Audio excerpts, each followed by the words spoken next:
Halo warga kota, jumpa lagi dengan saya Fahrul di obrolan kota kita. Jangan asal ngobrol, yuk ngobrol berfaedah.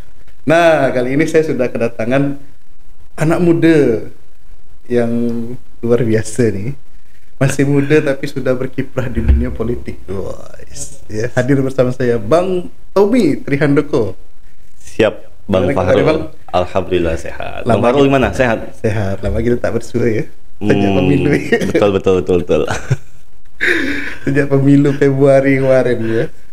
Setelah bertempur berperang ya. Dan ini mau perang lagi. Mau Ya, bertempur lagi. latih terus gitu kan. Ya.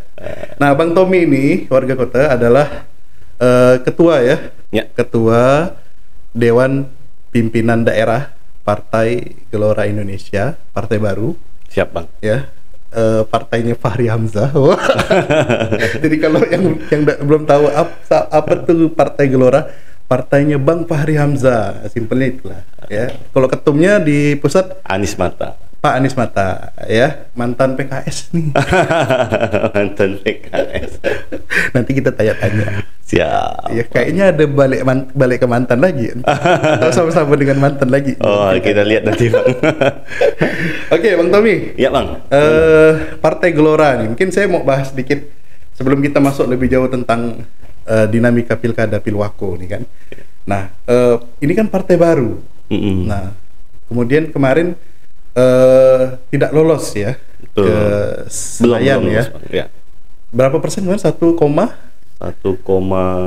ya? 7, Bang. 1,7%. Nah, kalau di Pontianak sendiri, bagaimana sih antusiasme masyarakat pada saat pemilu kemarin dengan hadirnya Gelora Partai Baru? Kemarin kan ada beberapa partai ya, Betul. Partai Gelora, ada Partai Umat, Ada PKN, ada PKN, ada buruh. ada Partai Buruh. Nah, bagaimana antusiasme masyarakat atau Bang Tommy melihat penerimaan masyarakat terhadap Partai Baru, terutama di Kota Pontianak? Siap.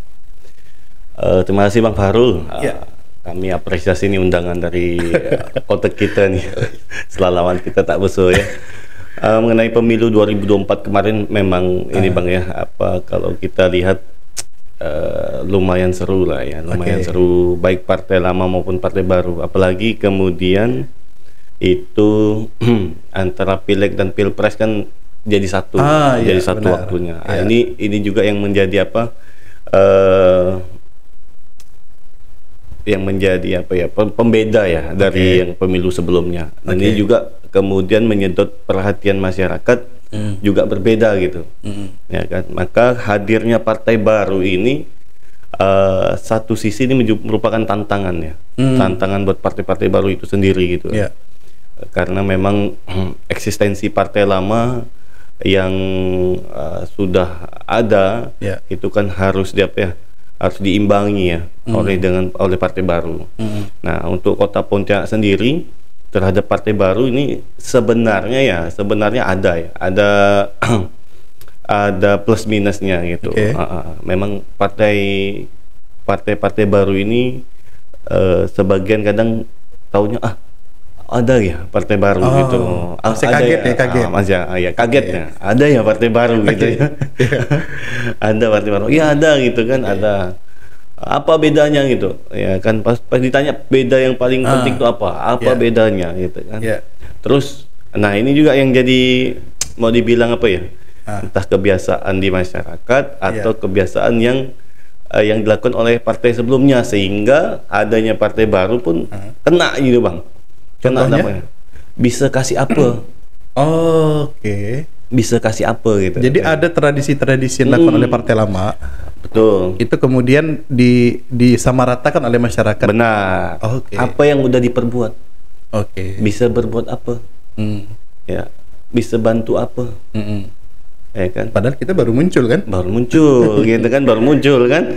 Nah, tapi satu sisi ini memang akhirnya PR bersama lah ya antara semua partai lah ya. Menurut undang-undang politik kan ada pencerdasan politik harusnya di situ kan. Nah, cuman memang lagi-lagi ya keinginan untuk pendidikan terhadap politik itu ya tergantung gitu. Tergantung dari partai itu sendiri. Yang satu sisi harus mengejar kekuasaan, jadi apapun cara, yang penting bisa menang gitu kan. Oke. Tidak peduli apakah gagasannya, tawaran-tawarannya, ide-idenya. Jadi memang antara ide gagasan ini akan bertarung dengan logistik, Bang. Pada saat pemilu ya. Pada saat pemilu. Oke. Nah, ini juga jadi tantangan untuk partai baru. Tapi kita tertantang lah untuk terus ya, untuk terus menyampaikan apa namanya gagasan-gagasan kita sebagai partai baru. Oke. Ya, karena Gelora ini kan memang hadir itu karena gagasan, Bang. Gagasan-gagasan baru yang ingin disampaikan pada masyarakat, ya kita terus berjuang lah untuk gagasan itu gitu. Hadir Ya, dengan narasi. hadir Ya. dengan narasi. Yang sering saya dengar itu narasi arah baru Indonesia. Betul, arah baru Indonesia. Arah baru Pontianak ya. Jadi kita pengen bawa masyarakat tuh berimajinasi dulu gitu, Bang. Imajinasi yang gede gitu kan. Ya, tapi imajinasi kalau tidak dikasih nasi ya pusing juga Nah, kepalanya. itu dia antara imajinasi dengan yang kata orang bilang, Iya di kan? sini masyarakat butuh nasi, bukan Iya kan? butuh imajinasi gitu kan. Karena kita bisa berimajinasi kalau Apa? ke perut Kenyang perut gitu. kita terisi ya kan. Perut kita terisi. Baru bisa berimajinasi. Kalau Benar. misal perutnya kosong gimana mau berimajinasi ya kan? Yang ada pusing kepala. Pusing kepala. Justru karena kadang perut lapar gitu, Bang. Kreativitas dan imajinasi itu ngalir kepepet juga, Bang. ya. Kepepet gitu. Orang kepepet ya. Oke. Nah, artinya kan masyarakat masih mungkin ya perlu effort lebih ya dari Betul. partai baru untuk mengenalkan apa sih Partai Gelora, kemudian logonya, simbolisasi, kemudian Betul, apa kiprahnya ke masyarakat. Benar, benar. Nah, apalagi di pemilu kemarin masih belum dapat kursi. Belum, Bang. Belum. Untuk Kota Pontianak ya. Iya. Yang saya dapat info itu Gelora di Kalbar cuman 2 kursi. Ya, itu di Kabupaten Kayong Di Utara. Kabupaten Kayong Utara. Betul. Di 13 kabupaten kota lainnya belum, Bang. Oke. Ya, masing-masing sudah memang. lumayan sih untuk pencapaian, maksudnya partai baru ya. Nah, Kemudian partai baru ini kan seringkali Bang Tommy dianggap partai sakit hati biasanya. Jadi iya, partai sakit hati nih kan. Dulu Gerindra muncul itu dari Golkar, ya kan? Ya. Nasdem muncul dari Golkar. Hanura muncul dari Golkar, ya kan? Kemudian dulu ada PNI, kemudian muncul PDIP, ya kan? Jadi seringkali metamorfosisnya partai-partai ini adalah bentuk dari ketidakcocokan dengan yang sebelumnya. Nah, misal Gelora kemarin kita dengar ada ketidakcocokan dengan partai Keadilan lamanya Sejahtera. PKS misalnya. Nah, bagaimana Bang Tommy melihat ini, kemudian dampaknya atau efeknya di Kota Pontianak, terutama terkait dengan masyarakat, kemudian mereka menilai Gelora dan memilih. Nah, apalagi kalau saya lihat kan biasanya partai-partai baru ini kan pengurusnya juga ya mantan Pengurus di partai sebelumnya. lama sebelumnya itu gitu. Nah, gimana Bang Tommy melihat hal itu? Pandangan masyarakat terhadap partai baru yang kemudian disandingkan dengan partai sebelumnya, kita terima-terima saja gitu kan. Kayak contoh di Pontianak ketika sebut Partai Gelora, memang ada yang paham tuh langsung pecahan PKS ya. Partai Gelora, siapa ketua umumnya? Pak Anies Mata, dulu presiden PKS kan. Gitu kan. Terus disebut Fahri Hamzah, ini barisan yang lalu nih kan. Jadi kita nggak bilang masalah kayak nggak salah juga ya masyarakat menilai seperti itu, karena memang dulu pentolan-pentolan itu ada di sana kan, ada di Partai Keadilan Sejahtera ya. Tapi kita juga perlu sampaikan ke masyarakat bahwa karena ini demokrasi, dalam demokrasi, karena undang-undang juga memberikan kebebasan kita untuk berkumpul dan mewujudkan ada ide dan gagasan yang mungkin di sebelumnya itu tidak bisa diterima dengan cara-cara dan sebagainya. Kalaupun harus tetap bertahan, ide dan gagasan itu juga tidak bisa dibawa muncul, ya why not kita bikin partai yang baru kan? Ya juga syarat-syaratnya juga bisa dipenuhi dan sebagainya gitu kan. Dan akhirnya ketika emang muncul di 28 Oktober, kemudian soft launching 10 November di 2019 itu, ya disambut. Dan ketika disambut, otomatis untuk di Kota Pontianak, Bang, yang ex PKS itu hanya saya. Oh, jadi sisanya semuanya Sisanya newcomer semua. Newcomer, Oh, ya, semua pendatang baru. Iya, iya. Dan memang yang ya banyak kan yang sebelumnya ada di PKS, beberapa ada di pengurus DPW. Selebihnya sudah mayoritas pendatang baru. Ya ada ex partai yang lain. Ya berarti ada artinya di masyarakat umum lah ya, Iya. yang kemudian masuk ke Partai Gelora. benar terutama ya, di Kota Pontianak. karena ada yang menerima tentang ide dan gagasan tentang Indonesia 5 besar dunia. Penasaran mereka. Ya. Seperti apa Indonesia 5 besar dunia, dari mana kajiannya dan lain sebagainya. Ketika kita coba paparkan, ya kan, bahwa ini bukan hayalan belaka, bahwa ini sudah dikaji oleh analisis internal Indonesia maupun eksternal itu, lembaga-lembaga gitu kan, bahwa Indonesia kelak akan muncul ke arah sana gitu 2045 kan. ya. 2045 ada yang nomor 4, ada yang nomor 5, ya kan. Intinya bahwa kita tuh ingin menyampaikan ke masyarakat bahwa kan sebelum tentang Indonesia 5 besar dunia ini disampaikan oleh Partai Gelora yang melalui ketua umumnya Pak Anies Mata, analisis itu tuh belum bertebaran di media sosial. Belum bertebaran di media sosial, baik dari dari Kemenkeu dan lain sebagainya kan. Data-data itu bahwa akhirnya setelah disampaikan gagasan itu mulai bermunculan bahwa Indonesia kelak ke sana gitu. Dan akhirnya kan ide dan gagasan ini disampaikan ke calon presiden yang kita dukung, yaitu Pak Prabowo. Dan beliau mengamini dengan beberapa program yang akan nanti masuk gitu kan. Ya, pembangunan sumber daya manusia dan lain sebagainya. Nah, itu ada yang melalui gagasan, ada yang senang dengan itu. Memang kemudian ada yang senang dengan tokohnya, Bang. Ada yang senang dengan tokoh Fahri Hamzah. Oh, ini partainya Fahri ya. Oh, saya senang dengan Bang Fahri gitu kan. Dengan segala macam ininya lah ya. Berita-berita tentang beliau. Cuman saya lihat beliau ini orang yang konsisten. Ya kan, orang yang konsisten. Saya ingin gabung. Silakan. Ada yang kemudian melihat senang dengan namanya Gelora gitu kan. Jadi banyak faktor lah. Banyak faktor. Walaupun kemudian memang yang baru-baru ini kan memang ada yang baru terjun dalam dunia politik, ada yang baru bergabung dalam organisasi. Ya kita ya sama-sama lah. Nah, sama-sama. Nah, artinya kan ya Gelora hari ini kalau kita nilai cukup bisa diterima lah ya. Bisa. Idenya, gagasannya ya kan, kemudian ya tampilannya, ya kan, cukup bisa diterima oleh masyarakat Indonesia hari ini. Walaupun 2024 kemarin belum bisa masuk ke Senayan, ya kan. Kalau dilihat dari data khusus Pontianak, itu perlu kerja 10 kali lipat lagi, Bang. Oh iya. Baru dapat tuh, Bang. Ya, karena kursi di masing-masing dapil. Ya karena berpolitik juga enggak murah, Bang Tommy. Kerja 10 kali lipat lagi. Jadi perlu modal finansial, modal sosial yang besar juga buat kita membangun itu ya. Benar. Oke. Nah, terkait dengan tadi dengan mantan dan segala macam ya kan. Nah, ini kan ada terbuka kemudian peluang-peluang ini kan.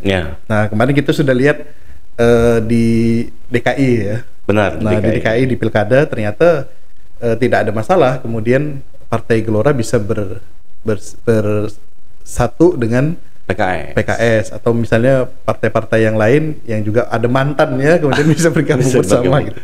Nah, saya ingin bahas sedikit tentang terkait dengan Pilkada kemarin, karena kan ramai itu kemarin aksi mahasiswa ya, yang kemudian menuntut supaya DPR tidak membatalkan keputusan MK yang kemudian yang awalnya digugat ya oleh Partai Gelora dan Partai Buruh ya, untuk kemudian supaya keterlibatan partai-partai baru ini bisa masuk dalam pilkada ya kan, terutama partai non-sit ya yang tidak punya kursi.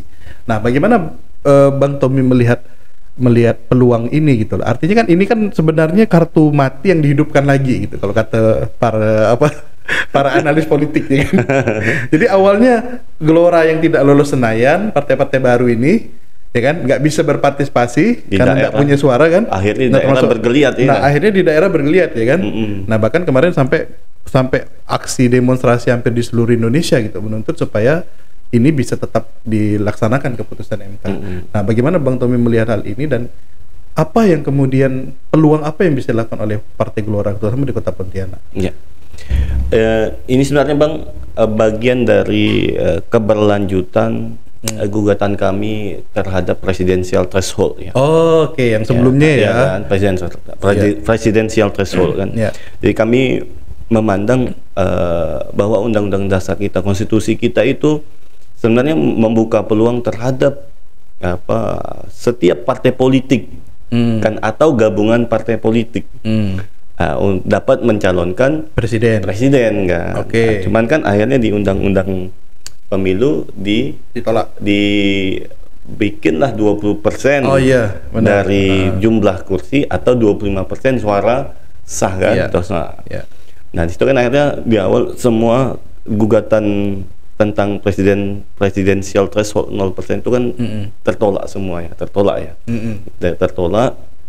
Hanya berjalanlah pemilu kita kemarin, pencalonan itu kan berdasarkan hasil yang 2019 tuh yang untuk presiden. Untuk presiden. Cuman untuk nanti pilkada berdasarkan hasil kursi 2024 ya kan, berdasarkan kursi 2024. Kemudian kami melihat ini nanti kan barang ini juga harus berlanjut ke daerah bahwa suara-suara sah dari rakyat itu kan nanti yang kemudian tidak dapat kursi kan mubazir ya.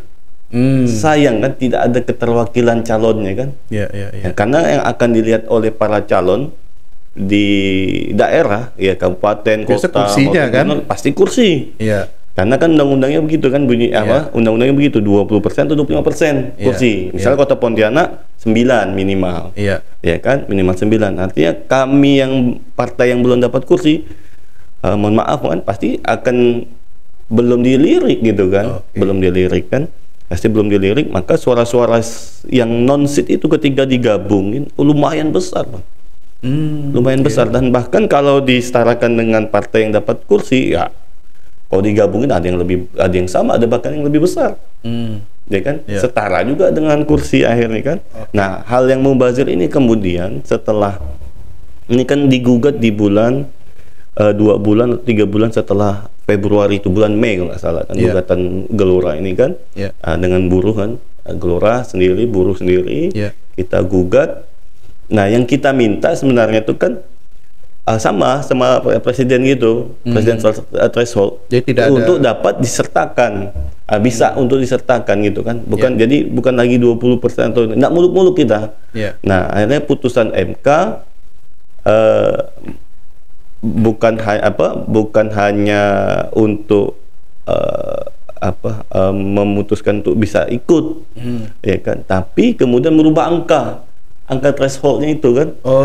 Berdasarkan ada hitung-hitungan tuh yang diputuskan sama MK untuk daerah yang jumlah penduduk sekian, 7,5%, sekian, 8,5%, sekian, dan seterusnya seperti itu kan. Nah, untuk Kota Pontianak dapatlah angka di 8,5%. Ya kan. Nah, itu memang ketika putusan MK 60, ya kan. Nah, kalau bagi kami lihat kan ini apa yang kami minta tidak muluk-muluk, tapi hasilnya kan di luar dari ekspektasi kan. Tapi ya di satu sisi membuka peluang untuk kawan-kawan lain gitu. Dan saya dengar memang di masyarakat ada yang bilang, wah ini berkah Partai Gelora ini. Berkah gugatan Partai Gelora. Kita lihat yang kita gugat, yang kita minta nggak muluk-muluk, tapi yang kemudian ini dikabulkan. Kemudian masyarakat bilang, bahkan ada partai-partai yang lain juga ya yang non bilang ini makasihlah Partai Gelora katanya atas gugatannya.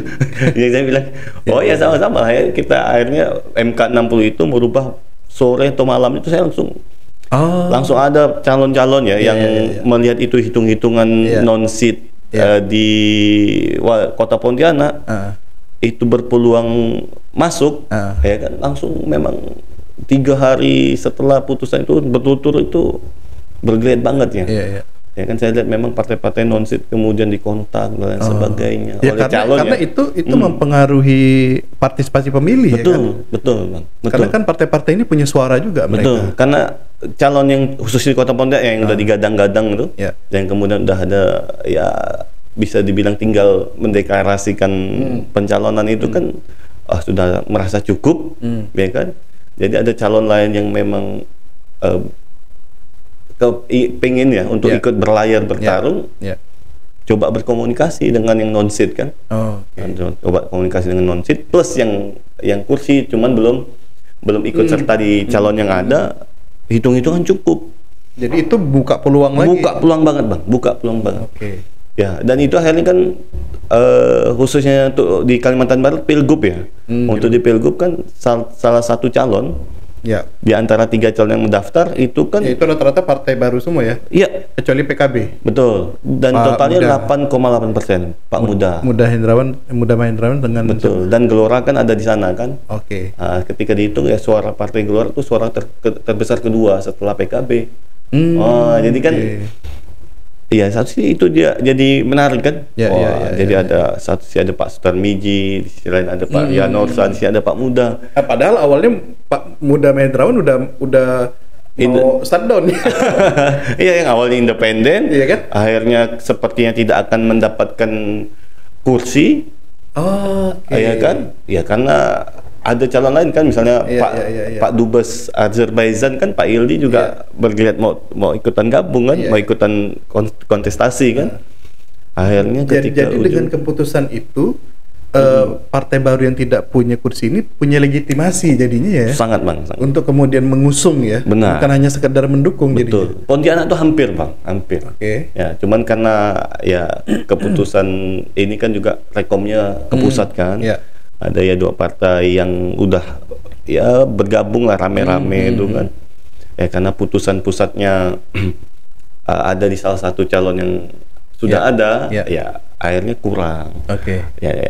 Jadi ya nggak bisa berlayar lah satu calon ini nih, ya kan. Sebenarnya mau ada muncul lagi. Ada muncul lagi. Nah kita masuk lebih dalam nih Bang Tommy. Di kota Pontianak nih kan. Nah ini kan kemarin saya lihat Gelora sudah fix kemudian menyatakan dukungan bersama pasangan Multi, Mulyadi Hartati dan Hartija. Ada Golkar di situ, ada Demokrat, ada PKB, ada Gelora, ada dan PKN. Umat Pak Edi. Umat ke Pak Edi ya. Nah ini PKN. Kan jadi kemarin kita sempat bahas nih kan. Kalau Bang Tommy tonton di podcast itu dengan pertama kita bahas kemarin tentang dinamika pilkada dengan Bang Helmi mantan komisioner KPU Kota Pontianak.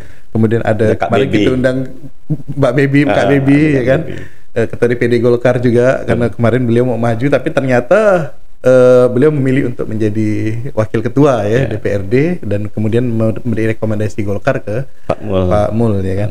Nah, kalau dari hasil survei kemarin kita bahas dengan Bang Helmi itu kan semua sudah keluar info dari beliau ya. Kalau partai-partai ini sudah melakukan survei dan saya dengar juga beberapa dari teman-teman survei yang paling tinggi ini kan ada di incumbent petahana ya kan. Jadi seolah sulit lah untuk kemudian mengalahkannya. Sempat kemarin ada isu mau berpisah tapi ternyata balik lagi ya kan, bersatu lagi ya kan. Nah apa sih yang dihitung oleh ini, kalau politik kan kita bicara hitung-hitungan nih Bang. Ya kan? Karena tidak mungkin berperang tanpa perhitungan kan. Ya kan, karena yang kita keluarkan sumber daya logistik kan, kemudian nanti juga ada tenaga kader-kader Gelora untuk hadir di situ. Nah, apa hitung-hitungan Partai Gelora kemudian untuk berani dan yakin mendukung pasangan Mulyadi? Walaupun kita tahu nih, ya kan udah jadi rahasia umum kalau Mulyadi itu adalah adik kandungnya dari Gubernur Kalbar periode sebelumnya ya, adiknya Pak Sutarmiji ya kan. Artinya kan secara politik pastilah ya kan. Kalau saya boleh mengatakan pasti ada keterlibatan gitu loh. Pasti ada turut serta atau bantuan dari paling tidak ya abangnya, apalagi kemudian dulu Pak Sutarmiji 2 periode ya kan, dan 2 periode wakil, 2 periode wali kota ya kan. Dan ini apakah juga ini yang dihitung oleh Gelora gitu loh. karena mengalahkan Edi Kamtono ditambah lagi tradisi yang kemarin kita bahas dengan Bang Hilmi, tradisi Pilwako Pontianak yang selalu 2 periode dimenangkan incumbent, setelah itu baru wakilnya jadi wali kota. Nah ini kan belum pernah terpecahkan mitos ini gitu. Nah, apa yang dihitung oleh Gelora sampai kemudian berani memutuskan oke, fix kita ke pasangan multi. Nah ini Bang, ini menarik Bang ya. Banyak bahkan sebelum pileg maupun pilpres, kami memang pernah mengadakan nih ya, kajian internal ya, dan diskusi bersama pengurus dan simpatisan mengenai Pilwako ke depannya, ya kan, Pilwako ke depannya. Karena semangat kami waktu itu dapat kursi, kita bisa nyalon. Ya kan, bahkan dulu semangatnya 1 kursi pun Gelora dapat, maka kader kita harus ikut kontestasi. Semangatnya waktu itu Bang. Dan memang kayaknya takdirnya belum gitu kan, takdirnya baru kita coba untuk mendukung. Nah memang kajian saat itu memang bertebaran di masyarakat. Ya kita sepakati lah dengan hasil survei yang bertebaran bahwa memang nama Pak Edi Kamtono masih diinginkan, ya masih diinginkan oleh masyarakat untuk melanjutkan kan kepemimpinannya kan. Bahkan siapapun wakilnya, Pak Edi menang. Informasi di masyarakat tuh gitu. Jadi intinya karena memang tadi tradisi di kota Pontianak atau kemudian yang bertahun-tahun ya begitu terus kan, belum ada gitu, belum ada namanya yang tidak 2 periode gitu kan. Dulu pernah dicoba sama wakilnya Pak Miji, ya kan, Bang Paryadi lewat, ya kan. Nah, pernah dicoba siapa lagi? Intinya belum pernah kan, belum pernah ada. Jadi ini kemungkinan Pak Edi akan melenggang karena popularitasnya masih tinggi, tinggi, dan elektabilitasnya juga masih tinggi. Nah, bahkan bahasanya ini Great Wall gitu kan, dinding besar gitu. Ya, karena kami nih Bang, dibiasakan untuk lagi-lagi Bang berimajinasi kan, berimajinasi bahwa ini ada Great Wall, ada Great Wall yang namanya Pak Edi. Gimana kita melompatinya? Gimana kita melompatinya kan? Tapi kan lagi-lagi harus ada hitung-hitungan kan Bang. Nah waktu itu kita juga siapa tokoh lain nih selain Pak Edi kan, yang serius gitu. Karena emang saya coba waktu itu ada salah satu tempat di Jalan Purnama, sambil nunggu teman gitu. Itu kan ada kayaknya ketemu dengan ya orang yang aktif di media lah, ya kan, media, ngobrol-ngobrol, Bang, kira-kira Pilwako nih siapa lah ya? Gelora masih Pak Edi ke nih, ngikut yang partai lain kan? Kita lihat dulu lah Bang. Kok lihat Bang katanya? Kan kayaknya udah pasti nih gitu kan. Nah, kita lihat dulu lah kalau ada yang serius coba untuk menantang Pak Edi. Kenapa tidak gitu kan? Kenapa tidak? Dan diamini oleh beliau gitu. Diamini. Saya sama Bang. Kalau memang ada yang serius katanya untuk tidak setengah-setengah ya Bang, artinya bukan sekedar daftar nanti tengah jalan ngaku nyerah, saya siap all out Bang katanya. Saya siap all out. Saya sudah mendata katanya kan hal-hal yang ini nanti bisa dijadikan bahan untuk debat calon, ya kan. Dan ini bisa dijadikan bahan sajian untuk pencerdasan kepada masyarakat bahwa nah, pemimpin sebelumnya ini masih punya catatan-catatan ini yang sebenarnya ini bisa dieksekusi. Nah, ini bisa dieksekusi. Nah, asal calon yang nanti menantang ini mempunyai kemampuan eksekusi yang baik dan paham tentang hal ini.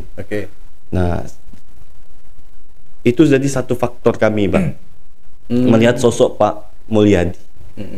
Ya kan, bahwa Pak Mulyadi dengan latar belakangnya kan, pernah di pendidikan birokrasi kan, teknik juga kan, pernah, kemudian akhirnya terakhir kan di Sekda ya, Sekda. Jadi dengan kemampuan beliau, ya kan, artinya kalau Sekda kan itu pun kemampuan politisnya kan juga ada kan Bang, pasti ada kan, karena pasti pertemuannya dengan para politisi kan, anggota DPRD dengan wali kota, wakil wali kota. Jadi artinya Pak Mul ini komplit Bang, paket komplit yang ada, yang hadir sebagai penantang. Karena waktu itu memang kan kami memang dengar adik Pak Miji mau maju gitu kan, Pak Mul mau maju, cuman kan kita masih lihat ya kan beneran jadi maju apa enggak, kami tungguin gitu kan, tungguin. Nah ketika akhirnya melihat beliau mendaftar di beberapa partai, ya kita tunggu momennya kan, momen untuk coba berkomunikasi. Dan ketika kami amini itu ya, senang ketika kemudian Kak Bebi bersama Golkarnya kemudian sebagai partai yang terdepan langsung memunculkan Bang Mul kan pakai billboard besar, ya kami bilang ini serius ini. Ini serius, ini calon serius. Ini artinya kita Gelora bisa menitipkan imajinasi kita terhadap Pontianak ini melalui Bang Mulyadi. Ditambah kemudian kan wakilnya sosok perempuan nih Bang. Nah sosok perempuan kan, dulu harapan kami juga nih Bang, itu memang ada di 2 nama kan, Pak Mul ini harus pasangannya dengan perempuan, harus dengan perempuan. Jadi kami bukan lagi lihat harus dengan suku A, suku B atau suku C, karena Gelora itu inginnya hal itu tuntas Abang. Nah Indonesia kita ini ingin persatuan dan kesatuan lah, tidak usah lagi ada sekat-sekat itu kan. Tapi kan dalam politik itu harus dihitung. Iya, cuman kan kita lebih ingin stabilitas Bang. Karena stabilitas ini kan yang menjadi satu di antara syarat untuk kita bisa melesat ya Bang. Nah, artinya akhirnya ketika waktu itu kami memang mandangnya antara Kak Bebi atau Bu Harti memang. Nah, ya kan. Coba diamati, kami coba minta salah satu ketua bidang teritori kami untuk coba keliling cari informasi, dan informasi beliau fix ke Bu Harti. Kak Bebi ibaratnya sebagai komandan inilah ya tempurnya nanti Kak Bebi kan, artinya ini pasangan komplit nih Bang. Pak Mul pasangannya dengan tokoh perempuan, dan di sini juga ada tokoh perempuan Kota Pontianak juga yang sebenarnya punya keinginannya untuk maju serta dalam Pilwako. Artinya ini kekuatan pasangan yang kami kira ini sebagai penantang serius. Walaupun ya popularitas masih di bawah ya, masih di bawah. Itu kan karena sebelumnya kan memang belum muncul. Tapi kami yakin dengan waktu yang ada, ya kan, waktu yang ada ini cukup Bang. Enggak terlalu mepet. Masih cukup. Ini dia jadi semangat kami ya di koalisi multi ini untuk ini tantangan dan peluang yang harus bisa kita wujudkan, kita lewati gitu Bang. Ya karena kan kalau misalnya kalau saya kemarin juga sempat menyampaikan ke Bang Hilmi ya. Bang Hilmi bahwa kalau misalnya munculnya adalah setelah pendaftaran, itu kayaknya tidak cukup waktu untuk menggerek popularitas dan elektabilitas untuk melampaui pasangan Edi Kamtono dengan Bahasan gitu loh. Nah, jadi ada satu hal yang sebenarnya kalau saya melihat cukup telat gitu loh, ya kan, cukup terlambat untuk kemudian memunculkan pasangan ini gitu loh. Yang sebenarnya kalau cantiknya itu kalau dalam analisa survei itu munculnya adalah 1 tahun sebelum pendaftaran gitu kan. Nah, apakah ini juga dihitung oleh Gelora gitu loh, ya kan? Gimana Bang Tommy melihat hal itu? Ya, kalau kalkulasi waktu, kalau kita nggak bisa nilai terlambat ya kita akui bisa nilai itu terlambat ya. Tapi lagi-lagi kita bisa mencoba untuk melakukan percepatan akselerasi ya dengan berbagai macam cara nanti ya. Di tim koalisi pastikan nanti ada kajian-kajian dengan seperti apa untuk mengejar popularitas terlebih dahulu kan, sambil menunjukkan nanti akseptabilitas yang kemudian nanti akan berpindah kepada elektabilitas. Nah ini yang masih kami yakini ya di koalisi multi ini mampu dikejar, Bang. Mampu dikejar, ya kan. Oleh karena itu, ya karena kami bersama sudah berkomitmen untuk bersama pasangan ini, ya optimalkan dengan berbagai macam cara bahwa Great Wall ini bisa tumbang, Bang. Ya karena ini head to head ya. Ya head to head. Ya kan? Karena cuma 2 calon nih. 2 calon. Ya, jadi, dan ini berbagi rata nih. Kan partainya ya kan? Enggak, Bang. Enggak, masih tetap dominan ke Edi Kamtono. Dominan ke Pak Edi Kamtono. Secara kursi dan suara ya. Ya. Karena kalau di pasangan multi sampai kemarin ada 5 partai ya. 3 yang ada kursi, 2 non seat. Demokrat ya. Demokrat kan ada kursi, ya? Betul. Jadi kalau di Pak Edi lebih dari 10 nggak salah saya, Bang ya. Jadi dari 18 partai. Tapi kan tidak terlalu, maksudnya tidak seperti DKI ya. Kim Plus lawan ya kan? Di DKI ya. Ya kan? Kim Plus lawan 1 ya dengan sama 17 lawan 1 ya. 17 lawan 1 sama lawan independen ya. 17, 15 lawan 1 karena buruh sama kan? Umat kan waktu itu deklarasinya ke Anies Baswedan. Ya kan? Kalau di sini ya yang belum tuh buruh ya. Buruh. Jadi masih 5, 1, berarti 12 di Pak Edi. 12 partai di Pak Edi. Dan Pak Bahasan 5 di multi dan Harti. Dan Bang Tommy cukup yakin pasangan multi ini bisa ya paling tidak bersaing lah, atau jangan-jangan dikacangin lagi sama incumbent. Bismillah, ketika sudah diputuskan, Bang, ini ya pasti berangkat dari keyakinannya. Dan kita coba usahakan insya Allah sampai, Bang. Karena politik udah cukup yakin loh, Bang. Betul, pasti kan tetap keyakinan harus di awal nih, Bang. Nanti baru tetap dari itu metode dan sebagainya, dan logistik dan sebagainya, coba nanti kita ini kan. Iya kan? Jadi kan memang harus ada sesuatu yang kemudian membuat meyakinkan masyarakat terutama ya kan. Bahwa pasangan baru ini yang didukung Gelora dan partai-partai lain ini adalah ya solusi yang ditawarkan gitu loh untuk persoalan yang ada di Pontianak hari ini kan. Ya. Kalau kemudian masyarakat tidak melihat itu, bagaimana kita mau? Nanti akan kita sudah punya lah ya poin-poin yang untuk nanti akan disampaikan. Atau sebenarnya pengen juga sih ngundang, kalau misalnya ada kesempatan ngundang Pak Mulyadi dan Bu Harti. Baik, untuk ngobrol di sini. Nanti kita coba sampaikan kan? Ke Pak Mulyadi dan Bu Harti. Siap. Nanti sampaikan, Bang. Ya. Mungkin Pak Mul karena ini kondisinya kan kita masih kecil nih studionya. Siap. Mungkin Pak Mul hadirnya mungkin bisa berdua. Gitu lah. Nah, tapi nanti mungkin Pak Mul yang akan banyak bicara. Supaya saya pengen ya saya sudah menjajaki kedua calon ini. Saya sudah ngundang Pak Edi Kamtono juga via Instagram, tapi belum ada tanggapan dari beliau. Baik. Ya kan? Nah, kita coba datangkan gitu kan, supaya masyarakat kemudian ya kita kan pengen tahu apa isi kepala dari calon pemimpin kita. Betul. Ya kan? Apalagi ini sebelum masuk masa kampanye yang lebih intens, nanti kan mungkin beliau udah lebih sibuk.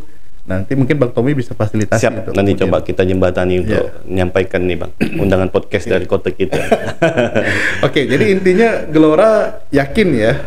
Yakin dengan pasangan Mulyadi Harti ini ya, untuk kemudian bisa bertarung melawan Edi Kamtono.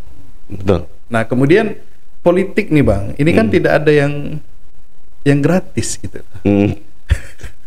Artinya Gelora menyatakan dukungan. Ya. Tentu paling tidak mungkin akan ada timbal balik gitu loh. Nah, apa sih yang Gelora harapkan dari pasangan ini? Apakah bentuk dukungan politik ke depannya, atau kemudian ya mungkin ya apalah, kita tidak tahu ya. Ya kan? Nah, mungkin Bang Tommy bisa sedikit memberikan gambaran. Ya, ini politik, saya bilang tidak ada yang gratis loh. Memberikan dukungan pasti ada. Ya kalau ya kita tahulah dulu bagaimana setiap partai politik kemudian untuk kemudian mendapatkan dukungan kursi, tentu mereka ada pengorbanan. Ya kan, ada sesuatu yang mereka berikan kepada partai politik untuk kemudian ya deal-dealnya kan memberikan dukungan kepada si calon ini. Nah, apa sih yang diinginkan Gelora dari pasangan ini kalau seandainya, ya kan, seandainya pasangan ini kemudian bisa mengalahkan Pak Edi Bahsan atau melompati Great Wall tadi itu? Siap. Jadi memang yang kita sepahami bersama ya Bang, bersama partai-partai koalisi multi ini bahwa partai ini yang bersama Pak Mulyadi dan Bu Harti ini bukan sekedar pintu gerbang pendaftaran sebagai calon wali kota dan wakil wali kota, Bang. Oke. Bukan hanya untuk tiket. Nah, ini yang mau yang disepahami bersama ya, bahwa kita bukan hanya sebagai tiket atau pintu gerbang untuk pendaftaran untuk bisa ikut kontestasi dan kemudian menjadi jalan menjadi wali kota dan wakil wali kota. Tapi tim ini akan menjadi tim utama Pak Mul dan Ibu Harti dalam pemerintahan ke depan 5 tahun ke depan ini akan menjadi tim yang terus bersama ya, membersamai beliau. Dan beliau pun ingin partai-partai yang mengusung beliau ini, mendukung beliau ini akan menjadi akan terus membersamai beliau. Beliau ingin partai ini bersamai beliau terus sebagai 5 tahun, dan tentunya disepahami bahwa yang belum akan kemudian dapat supportingnya nanti bentuknya apapun ya kita coba lihat ya Bang ya.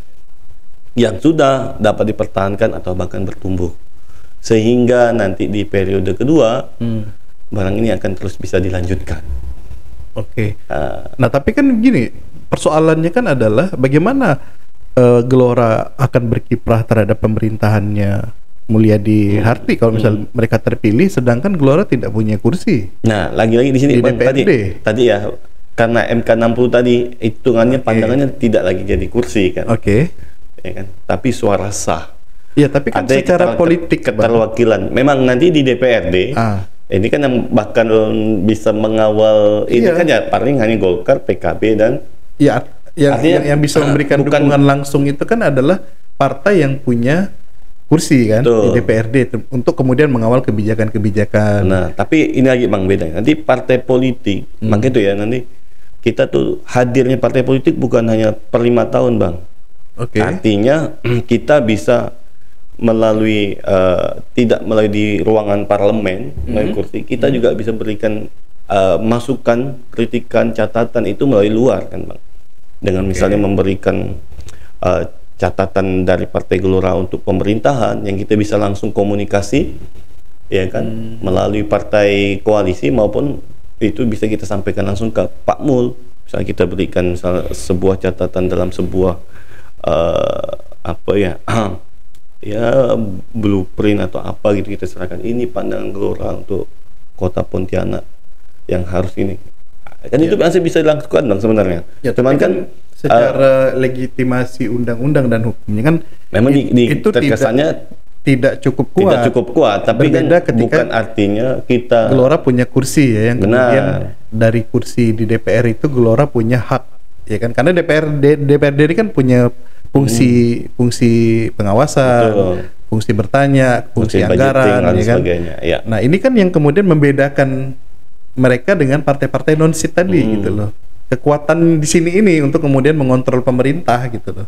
Itu ngontrolnya melalui dari dalam sistem ya. Kita kan juga masih bisa ya. Artinya tetap untuk bersuara kan tetap bisa karena kita punya hak kan. Ya, hak sebagai partai politik. Non parlemen lah ya. Non parlemen artinya ya bisa sampaikan secara langsung, bisa atau bersuara di jalan dengan demonstrasi. lebih ini lah Bang, lebih indah lah nanti kita ini kan ya kan. Bukan lagi dengan misal demo ya, dan sebagainya. Nah, kembali ke pertanyaan saya tadi, berarti ada deal-deal politik juga berarti dengan pasangan ini. Kesepahaman dalam apa namanya politik ya jelas ada nanti Bang. Pasti ada nanti kesepahaman itu kan. Nah, kita ingin maka kesepahaman itu bisa dijalankan bersama nanti, ya kan. Itu sesuatu yang lumrah lah. Ya. Beliau para calon pun paham tentang ini gitu kan. Bagaimana mungkin kan kita bisa all out ya kan, kalau semua kalau tidak ada kesepahaman kan. Kesepahaman ini kan karena udah saling paham, kemudian menjatuhkan putusan bersama, ya, pasti kan harus saling support bersama. Oke. Ya kita tunggu saja apa yang disampaikan oleh Bang Tommy ini, ya kan? Kita lihat ya nanti 27 November. 27 November ya, karena ini tinggal 4 bulan lagi ya. Agustus, September, Oktober, November, 3 bulan, 2 bulan lah efektif ya. Karena nanti dipotong masa kampanye dan segala macam. Ya kita tunggu saja tentang benarkah Gelora ya akan mendukung penuh ya kan terkait dengan pasangan multi ini, dan ya tentu deal-deal politik yang dibangun ya tentu pasti akan menguntungkan kedua belah pihak ke depannya kan. Untuk Gelora sendiri dan untuk pasangan. Mutualisme emang gitu. Mutualisme lah intinya. Nah oke, Bang Tommy, yang terakhir mungkin nih, apa harapan Bang Tommy untuk terutama melihatnya dari partai politik ya, harapan untuk pilkada atau pemilihan kepala daerah di 2024 ini. Apa harapan Bang Tommy? Ya, untuk pilkada di 2024 ini kan karena kita lihat ini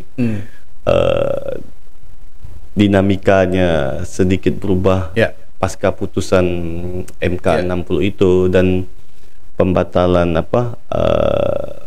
untuk revisi undang-undang pilkada yang pasca demo, kita melihat ya dan berharap memang di pilkada 2024 ini lahir lah ya pemimpin-pemimpin baik di tingkat kota, daerah maupun di wilayah Kalimantan Barat maupun di provinsi lah, intinya di provinsi ini menjadi pemimpin yang bukan hanya untuk segelintir ya atau kemudian gubernur, wali kota, bupati dari partai yang mengusungnya, tapi ini menjadi pemimpin untuk semua, dan harapan kita yang paling utama ialah mampu bersinergi dan berkolaborasi, baik itu bupati, wali kota, gubernur dengan presiden ya. Harapan kita bisa selaras ya, bersinergi untuk kemajuan bersama. Jadi bukan lagi masing-masing ingin show force ya, yang bupati nggak seiring sejalan dengan gubernur, ya kan? Kayak kita lihat terakhir kali itu kan, gubernur dan beberapa bupati ini agak saling nih kan. Ya karena memang isunya kan nanti kepala daerah tingkat 2 ini akan ditunjuk ya. Gitu. Iya kan?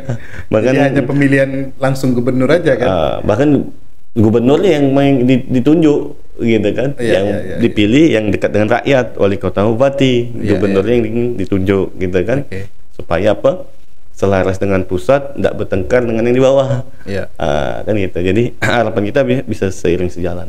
Karena kalau masing-masing ini dengan aku punya rakyat, aku juga punya rakyat, aku gubernur Kalbar misalnya, aku bupati Kuburaya misalnya, aku bupati Sambas, misalnya, yang punya rakyat, aku juga punya rakyat, gitu kan. Ini bertengkar, ini udah bertengkar, kan sulit dong.